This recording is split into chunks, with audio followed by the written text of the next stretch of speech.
So question we get asked a lot is what kind of brush we should use when you're putting on the Spectrum.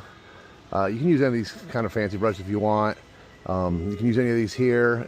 I'm doing decking, planking, I guess is what it'd be. So you can use this for decks and fences. It's $15. You could even use this, you know, it's $5. Spectrum's gonna ruin it. All you're doing is pushing it across the surfaces.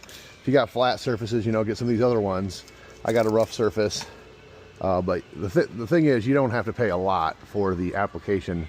It's going to be destroyed. You know, get 2 of them, 1 for each layer application you do, because the first one's going to dry up and you're going to be done.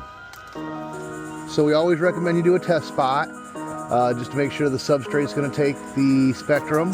I know wood's going to take it well, but I'm just going to do a test spot anyway to show you how you do it. That's pretty simple. Just take a little bit of your Spectrum, and then we're just going to apply it on there. I mean, the test spot doesn't even have to be this big. I just know it's gonna work just fine with this wood, so I'm gonna use the whole test spot while I have it open. This is how you brush Spectrum on.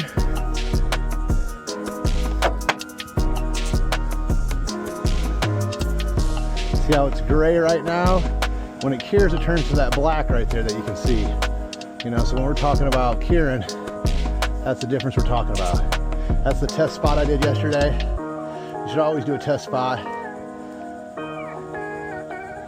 But this is what it looks like brushed on. All right, here's Spectrum with a roller. We get this question all the time. You need a special roller or anything like that? Nope. Any roller will do. And then you just roll it on. Nice and easy. I'm doing this trailer wood because I bought it at a nice discount at Home Depot. And the Thompson water seal, it's past being able to seal. So I'm going to use Spectrum to keep it all sealed and away from that salt water here in Florida. All right, we're out here after the first layer has cured. We're going to put a second layer on here. Like I said, we're not doing this for sound deadening, just coating the wood to protect it.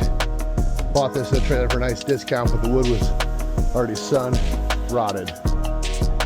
So give me a second coat on this bad boy. See how it's black there, it's cured. And then I'm gonna put the gray on, midnight blue, whatever you wanna call it. But that's what we're talking about when we're talking about the color difference. You'll know when it's dry because it turns black. You can see the difference there.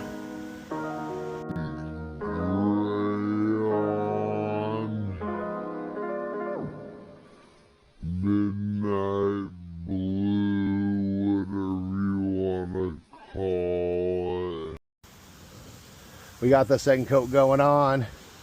You can see where it turns gray and where it stays black, so you know you've been treating it. On.